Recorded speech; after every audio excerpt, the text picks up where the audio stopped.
Fala, povinhos! Hoje a gente vai começar um novo formato do InfoCaec, que é o Octocast, que é um podcast feito para estudantes da engenharia química e pessoas da engenharia química ou de outros cursos que querem saber sobre os nossos conteúdos. E hoje, no nosso episódio piloto, a gente vai começar falando sobre a greve dos técnicos administrativos e falando sobre essa greve. Na terça-feira passada ocorreu uma plenária onde tivemos um embasamento sobre tudo que está acontecendo e sobre as próximas atitudes e movimentações. E hoje nós trouxemos o Jardel para uma conversa sobre a greve e esclarecimentos sobre tudo que está ocorrendo. Comigo vai estar a Olga, o Mica e o Jardel.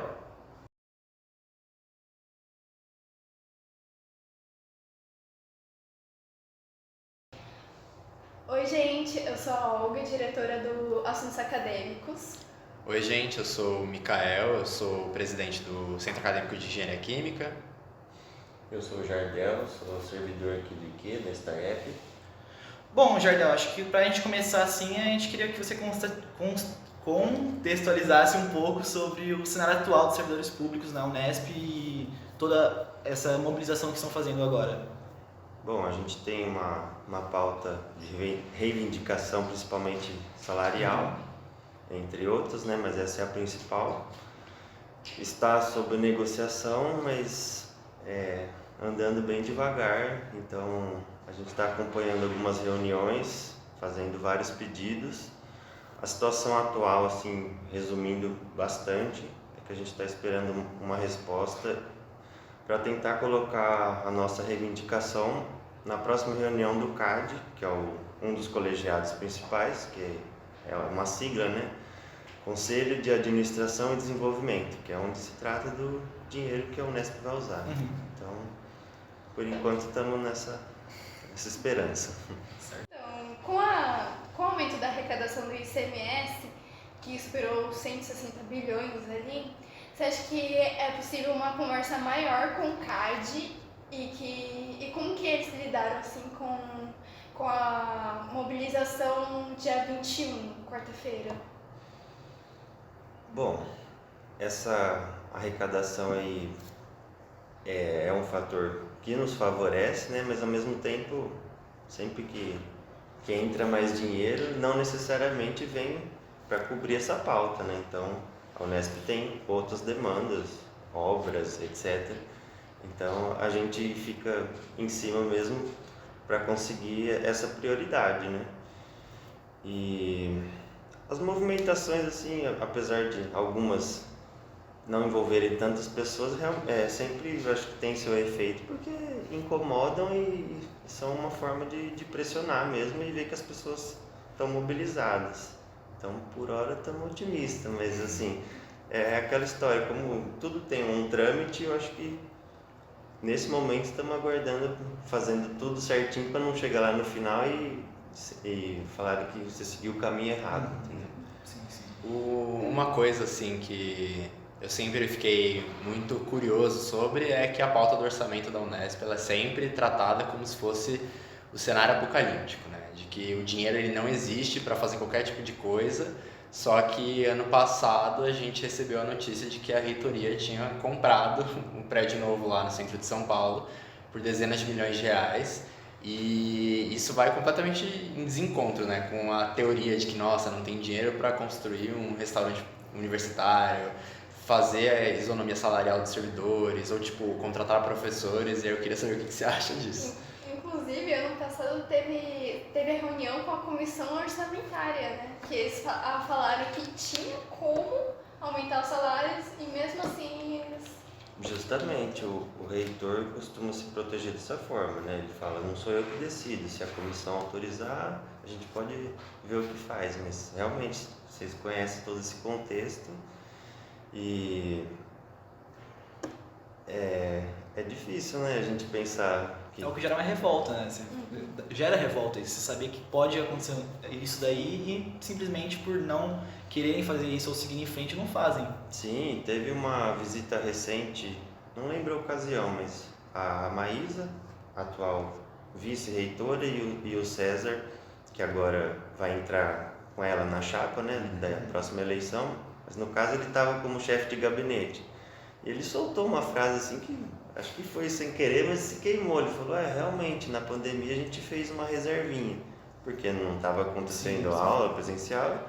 Então ele admitiu que a Unesp guardou um bom dinheiro e é provado assim que eles guardam e aplicam, né? Fica rendendo lá. Sim.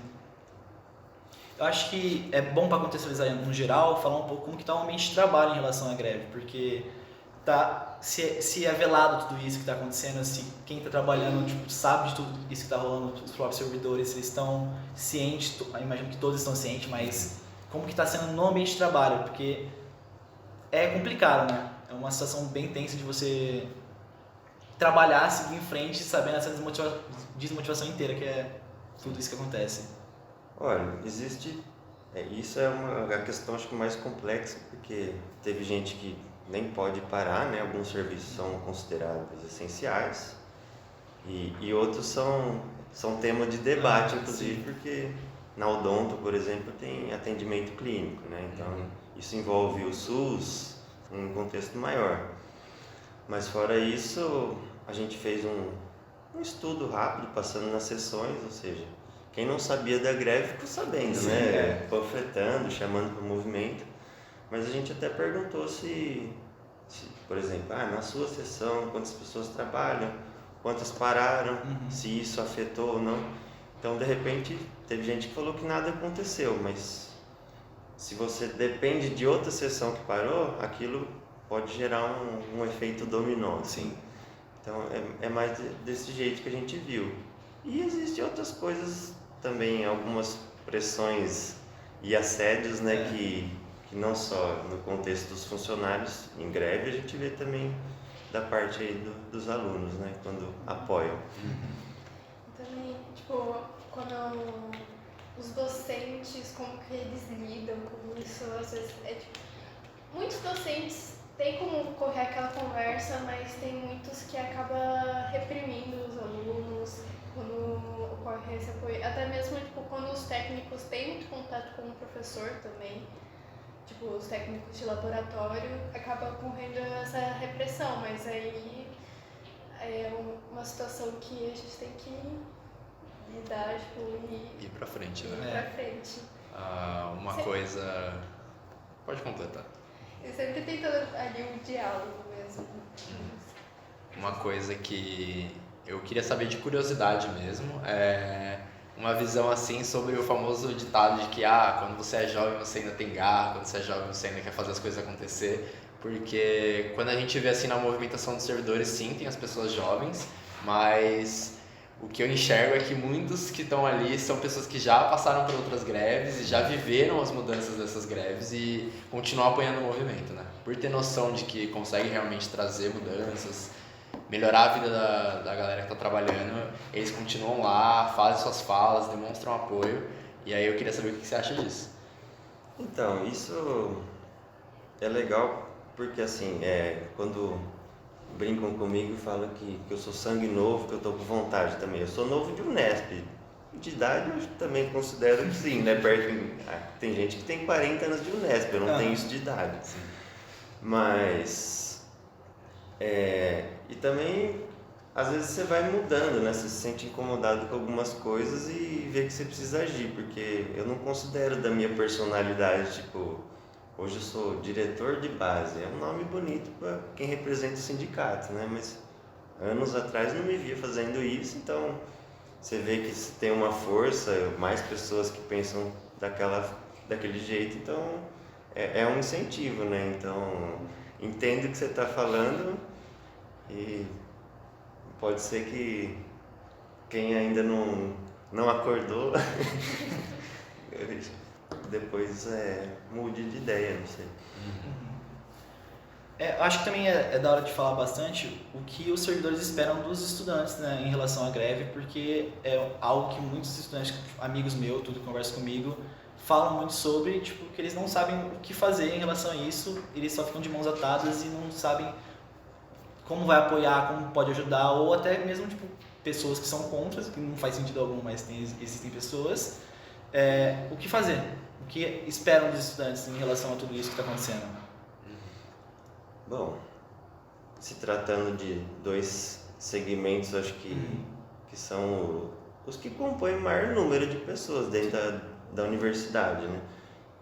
Eu penso que deve existir um companheirismo, porque se você se colocar no lugar do outro, quando ele precisar de ajuda, você também vai ajudar, né? Então, tem isso, mas eu vejo o papel de estudante que acaba sendo prejudicado por paralisação ou até por essas pressões que acabam respingando, né? Sim.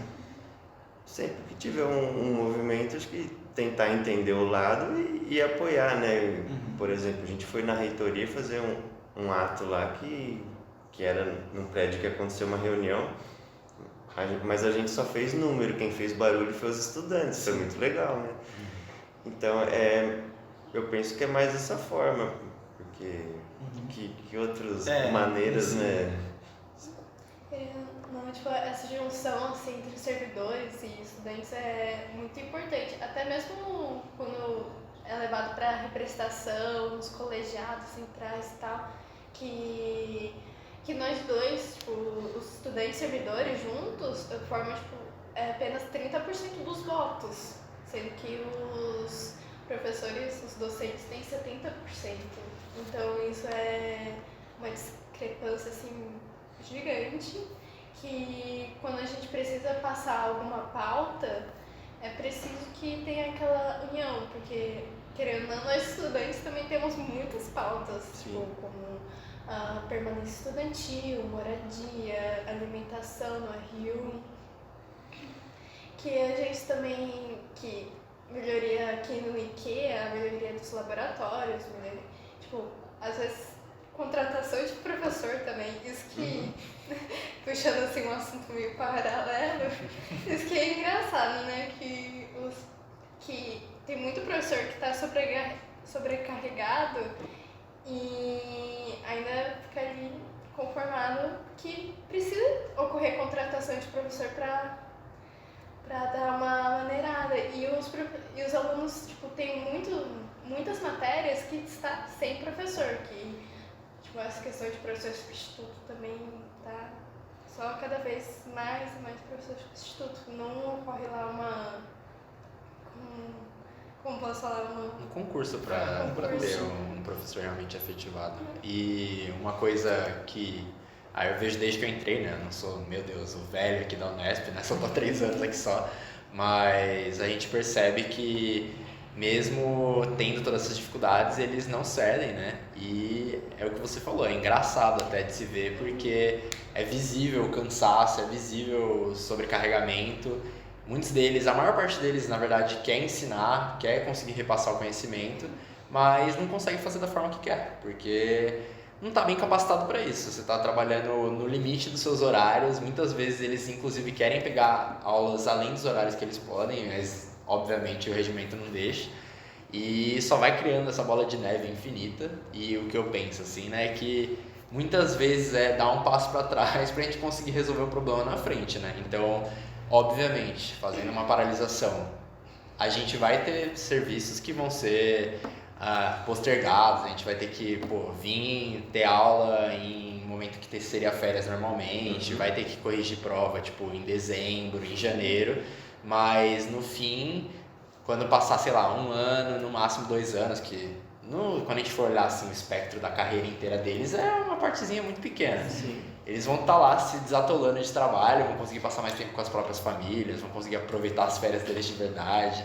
Então, é um negócio que eu acho muito engraçado assim, e vai para tudo, né? A gente percebe a movimentação de servidores, que é a mesma coisa, vão ter serviços que vão ficar para ser feitos para frente, mas ainda assim, é tudo por um motivo justo, né? Aquela questão, às vezes, tipo, eu tô no 2º ano, e às vezes a mudança só vai vir lá quando eu estiver no 5º ano, mas se a mudança tipo, vai fazer diferença para quem estiver entrando, é uma coisa que vale muito a pena de se pensar e lutar. Sim, isso acho e que não só aqui Sim, dentro, né? Se for pensar em qualquer... No geral. É o raciocínio de plantar uma árvore. Às vezes você não vai ver ela adulta, mas tá lá. Exato. Porque você falou isso de plantar uma árvore, eu sempre lembro, assim, Hip Twitter, inclusive, aqui. O Twitter possivelmente vai se explodir no Brasil, mas é uma coisa que eu sempre aparece na minha timeline, tipo, pelo menos uma vez por mês, que é um casal brasileiro que tem umas terras lá no canto dos cafundó do mundo do Brasil, e aí eles plantaram ao longo de, tipo, 40 anos uma floresta inteira, tipo, vários hectares, e aí tem a foto dos dois velhinhos, um do lado do outro com a floresta inteira, tipo, antes que não tinha nada e a floresta depois. E a gente sempre pensa, nossa, ia ser muito legal a gente fazer isso, mas muita gente não tem a paciência de ir atrás de fazer essa mudança significativa, né? Mas é sempre bom pensar do jeito que você pensa, né? A gente aqui, quando constrói um centro acadêmico, quando apoia uma greve, quando vai fazer o mais básico, ser representante de classe, tipo, nossa, vai ajudar alguém a atravessar um pontilhão por algum motivo, qualquer coisa do gênero, a gente tá cuidando do próximo, né? Sendo ele alguém importante pessoalmente pra gente ou não, né? Sempre se colocar no lugar do outro. É um pensamento que muitas pessoas do nosso curso propriamente não têm esse pensamento de querer fazer algo melhor pro futuro em si. Pensam muito em si próprio e não pensam no quão é bom você querer algo melhor, porque você está colhendo no futuro de qualquer jeito, porque você cria uma educação, você está na faculdade, você está aqui para isso, você está aqui para se educar. Pessoas que pensam só em si não vão conseguir, ter esse estralo e pensar, nossa, vou fazer algo que vai beneficiar não só a mim, a outras pessoas, não só agora e no futuro. Sim. E é algo que rola bastante na própria engenharia química, eu escuto de muitas pessoas na sala mesmo, falando muito mal de greve, falando muito mal de mobilização, porque não entendem a situação e não procuram entender a situação. São pessoas que não querem entender, eles simplesmente só pensam em si próprio e é apenas isso. E ainda alguém colocou muito bem na última assembleia, sobre a questão do aluno apoiar o servidor, né? Mas uma coisa básica a se pensar é, o que você vai fazer na sua carreira. Eu tenho muitos amigos aqui que eu conheci do IQ ou de outras unidades que estudaram no Unesp e se tornaram servidores, ou seja, é uma possibilidade, ou seja, se você já viveu isso, você vai entender lá na frente, né? Exatamente. Isso, agora isso me remete assim que isso era uma das pautas dos servidores, que é a criação de um plano de carreira, assim, que pudesse, realmente escalonar, assim. Aí se você pudesse falar um pouco mais sobre Então, essas outras pautas. agora vou tentar resumir, mas existe um novo plano que muitas pessoas, inclusive eu, não consideram uma carreira. Ele tem uma sigla que chama GDPC, Gestão de não sei o que por competências. Enfim, você tem que dentro de um dicionário de competências, você tem que ver o que você tem uma habilidade lá e vai desempenhar. Aí seu chefe vai te dar nota e vai argumentar o porquê você desenvolveu um trabalho de excelência. Enfim, tem todas essas etapas, mas mesmo assim não é para todos os servidores. Então, por unidade, determinar um número de 20% que seria agraciado. Agora, suspender esse número, inclusive o plano está aí suspenso, já era para ter começado um segundo ciclo aí de avaliações, só que a gente também está debatendo essa questão e eles estão vendo que está dando errado, porque sempre o argumento é assim, você pede para de repente parar esse plano ou mudarem, e eles se justificam falando, não, espera acabar aí o primeiro teste para ver se deu certo, mas já dá para ver que não está dando certo, inclusive está gerando certos conflitos e até competição de servidores, né? Porque, por exemplo, de repente quem desempenha a mesma função tem o mesmo salário, mas um vai ganhar uma promoção e outro não. Com certeza. Injusto. Eu queria fazer assim um comentário breve, uma pergunta, na verdade, que uma coisa que me toca geralmente muito mais quando a gente vai entrar nos assuntos de injustiças é saber o pessoal, né? Então a gente sabe que tem essa disparidade entre o salário da Unesp e o salário da USP, Unicamp, mas eu queria saber assim como isso é diretamente na sua vida, sabe? Porque mesmo você estando aqui há pouco tempo na Unesp, que nem você falou, é um negócio que ao longo do tempo, você já tendo sido concursado e passar daqui, você vai, cada ano, perder uma quantidade exorbitante de dinheiro, né? Exato. Bom, a gente até no movimento do ano passado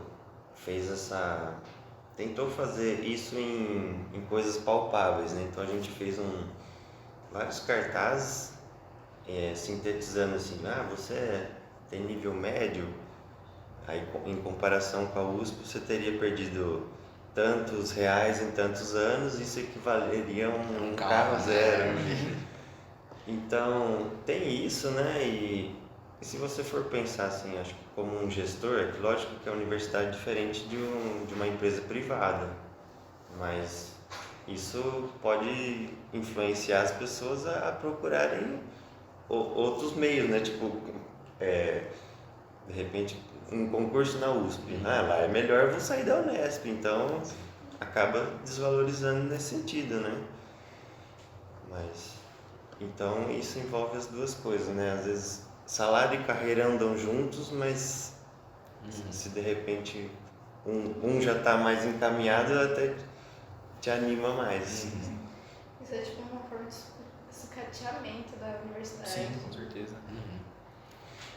Acho que agora, focando em outro assunto aqui, voltando, a gente está em período eleitoral da nova reitoria, né? Sim. E aí, eu queria saber sua opinião sobre como que vai ser em relação às greves, se você acha que elas vão se perdurar para essa nova gestão ou se essa nova gestão talvez acate as pautas das greves, das mobilizações, etc.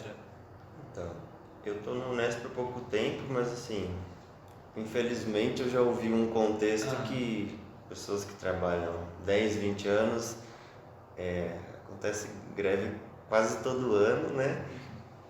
E a questão em si da equiparação, que é o que a gente briga até hoje, ela vem de lá para 2013, né? Então, é uma coisa que você vê que não vai ser resolvido de uma hora para outra, porque isso também prejudicaria a universidade, mas, sendo honesto, eu não vi ainda cada plano de governo aí. Inclusive é uma atividade da greve a gente ler e discutir cada dia, cada chapa, assim, para ter uma ideia e não direcionar voto, né? Mas a gente entender qual que seria mais benéfico aí ao servidor. Mas a expectativa é que tenha mais greves mesmo, porque às vezes você tenta um diálogo e ele não sai do lugar, então essa é uma arma que... É a maneira mais fácil de tentar modificar alguma coisa, né? Tentar ter uma atitude. Você incomoda e prejudica o andamento das coisas. Né? Até mesmo que vai ser nesse próximo mês, né, em setembro, que as chapas vão fazer uma passagem por aqui para Araraquara. E vocês planejam fazer algum ato e tal? Tipo, eu sei que eles liberaram perguntas para os estudantes, eles liberaram perguntas para os servidores também. Você poderia dizer alguma? Pegando um gancho aqui do que a Olga está falando já também, na plenária você acabou citando que vocês se dividem em grupos assim para fazer essas greves. Aí me explica melhor como funcionam esses grupos para acontecer a movimentação inteira. Você consegue dar um parâmetro? Bom, primeiro, qual a pergunta? Vai, tem das duas juntas aí, vai. Você perguntou sobre... Retoma, por favor. Sobre se vocês vão fazer alguma mobilização quando as chapas vierem passar para Araraquara e também se, tipo, eles liberaram para os estudantes fazerem dúvidas para chapas, eles liberaram para os servidores fazerem dúvidas. Então, isso, a gente teve a assembleia hoje cedo e começou a ser discutido. Aliás, eu nem sabia que eles iam passar em cada unidade. Eu falei, em Araraquara eu vi que tem data no IQ, eu achei que ia ser só aqui. Então, acho que, de repente, se tiver essa oportunidade de pergunta, eu uso uma oportunidade aqui, outra lá, né? Mas ainda não sei como que vai ser, mas com certeza a gente vai bolar uns planos aí. Acho que não, nem nesse sentido, assim, de fazer barulho, porque não é o momento, né? Mas de saber... como perguntar e apertar as pessoas ali, né? Saber o que perguntar. Sim. E sobre a nossa organização, a gente determinou, acho que na greve do ano passado, que eu saiba, antes não era assim, que antes tinha um comando, era uma coisa descentralizada, né? Não sei como funcionava direito, mas as pessoas aguardavam sempre um líder informar ou falar o que podia ser feito. Então agora tá mais organizado e democrático, assim. Então eu citei exemplos, por exemplo, se você vai fazer que seja um trancaço, as pessoas estão lá, precisa tomar uma água, então tem um grupo de café da manhã que vai organizar, seja arrecadando dinheiro ou cada um traz o seu, mas tem um pão de queijo, um café lá, mas fora outros tem para infraestrutura. Então, também pensando em movimento, às vezes você tem que viajar, né? Como foi o caso da reitoria, a gente entra em contato, geralmente o sindicato ajuda, mas você precisa fazer toda essa organização como qualquer viagem. Tem grupo para cuidar de mídia, então tem um registro fotográfico, todo mundo tem celular na mão hoje em dia, mas também tem a parte de fazer faixas e cartazes, nem todo mundo é habilidoso, né? Tem um que eu citei que era na questão do assédio, né?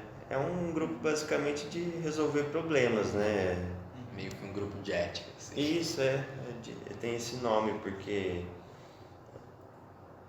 tem vários tipos de pressão, né? O que aconteceu na Odonto ano passado, que até boatos mesmo, surgiu um e-mail interno que ia cortar vale alimentação, algo assim.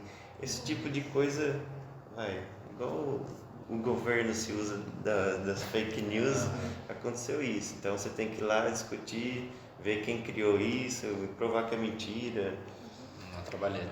Essa questão tipo, de grupo de trabalho, assim, entra muito na questão que a gente estava conversando antes, de fazer pouquinho em pouquinho para agregar no futuro. Então, é tipo aquele trabalho de formiguinha. Né? É outra forma também das pessoas todas se sentirem parte de um grupo, né? Você ficar esperando um chefe mandar lá, de repente tem muita gente que fica de canto ou até fica em casa lá, fala, tô em greve e sobe, né?